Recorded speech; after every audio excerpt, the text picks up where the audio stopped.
आज हम आपको पढ़ाएंगे transform compound sentence to simple sentence. Transform करना, सेंटेंस को बदलना, किसमें बदलना? कंपाउंड को सिंपल में बदलना। कंपाउंड सेंटेंस को सिंपल सेंटेंस में बदलने के लिए हम किन चीजों का, जो नियम हमने यूज किया था कंपाउंड से सिंपल बनाने में, उन्हीं नियमों को हम जस्ट उल्टा विपरीत यूज करके सेंटेंस को हम कैसा बना सकते हैं?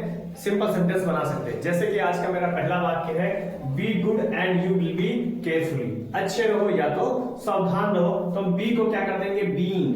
बी को क्या कर देंगे? Being good. Being good and हटा के क्या लगा देंगे? Comma, you will be careful. You will be carefree, sorry you will be carefree. जैसे पहला वाक्य हमारा क्या था? Be good and you will be carefree. तो हमने लिखा being good, you will be carefree. Next हमारा क्या है? He must pay for the damage और he will be fine. He must pay, या तो पे करो, चुकाओ डैमेज का, अथवा ही विल बी फाइन, या तो फाइन लगेगा।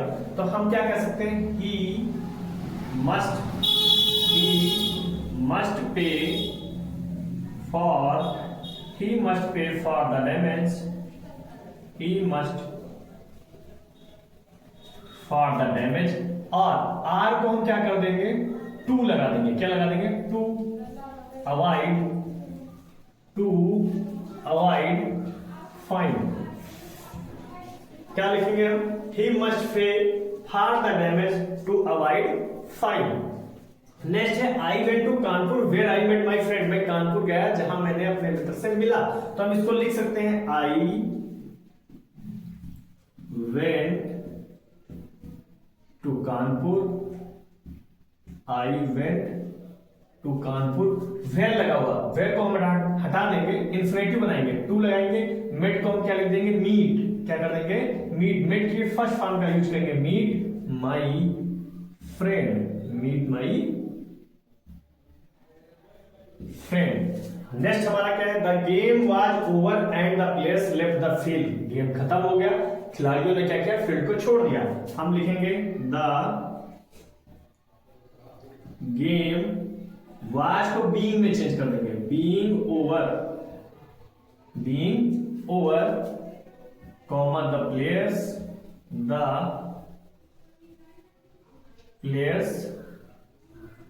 Left the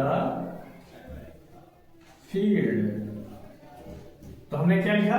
the game being over the players left the field. Next हमारा है, he was mere a boy and yet the offered to oppose the soldiers. हमने कहा था yet, still, but.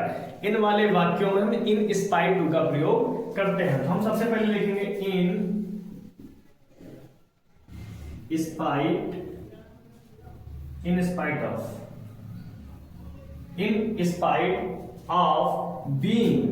in spite of being a mere boy and yet को हटा के लिख देंगे he offered to oppose the soldier। Next हमारा लिखा है, turn to the left and you will be reach the college. इसमें हम प्रेजेंट पार्टिसिपल का प्रयोग करेंगे। क्या लिखेंगे हम? टर्निंग। टर्न को क्या कर देंगे? Turning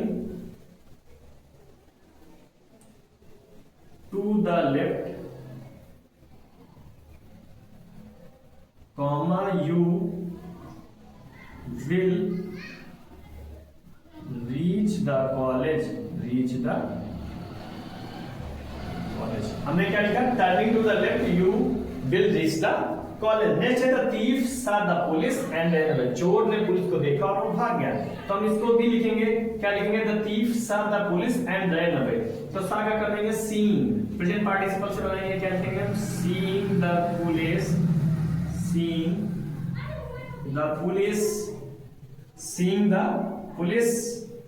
the comma the thief ran away।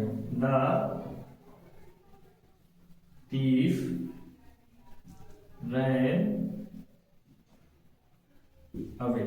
Seeing the police, comma the thief ran away। Last हमारा क्या है? She completed her work and inform the boss. तो हम इसको लिखेंगे आफ्टर, क्या लिखेंगे, आफ्टर कंप्लीटिंग। हमने आपको बताया था पार्टिसिपल के बाद में, मतलब प्रीपोजिशन के बाद में हम पार्टिसिपल का फॉर्म यूज करते हैं। तो after completing, after completing her work, after completing her work she inform the boss, she inform the boss.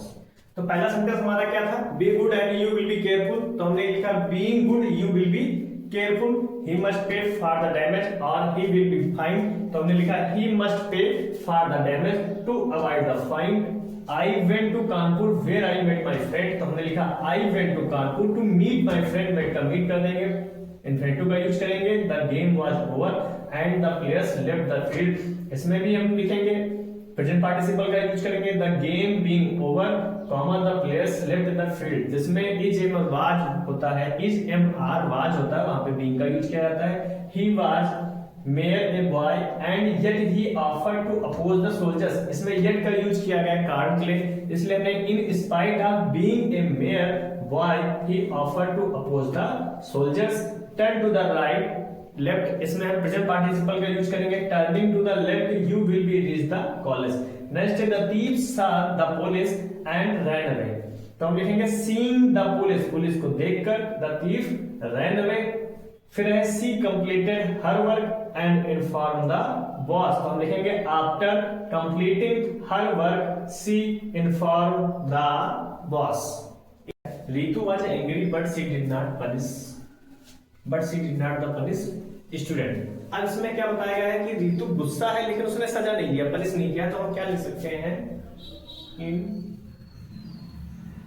Spite of being angry Ritu did not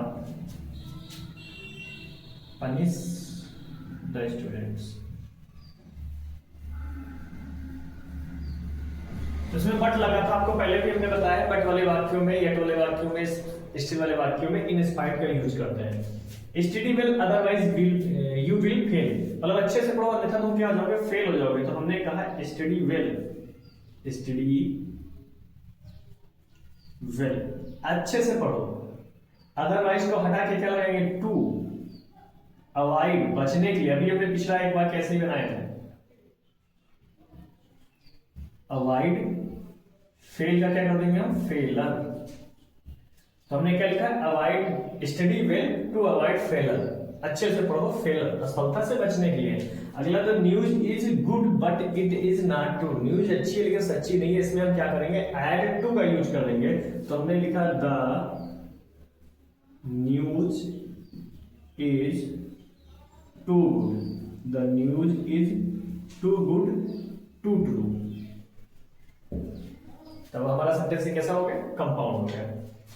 He finished his work and went home. He finished his work and went home. उसने अपना काम खत्म किया और कहाँ गया, घर गया। तो हम अभी सेंटेंस बनाए थे, after finishing his work and की जगह क्या लिख देंगे, he went home. After finishing his work, he went home. Next हमारा he was a poor man and yet he was honest।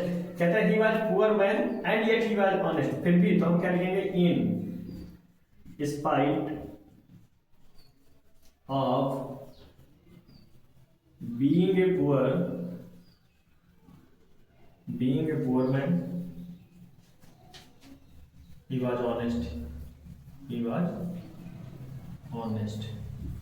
अगला भी हमारा वाक्य सेम है, इसमें भी देखो क्या लिखा हुआ, बट लगा हुआ। तो हम लिखेंगे इन spite of being poor he was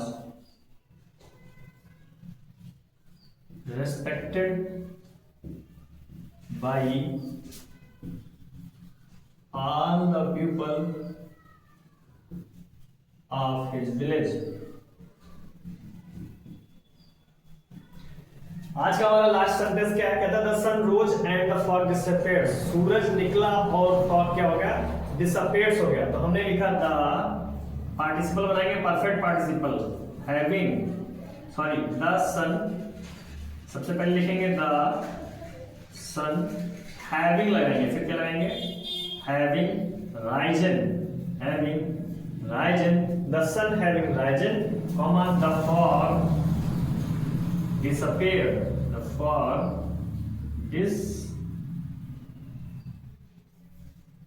the fog dispersed हो जाएगा। क्या हो जाएगा? dispersed।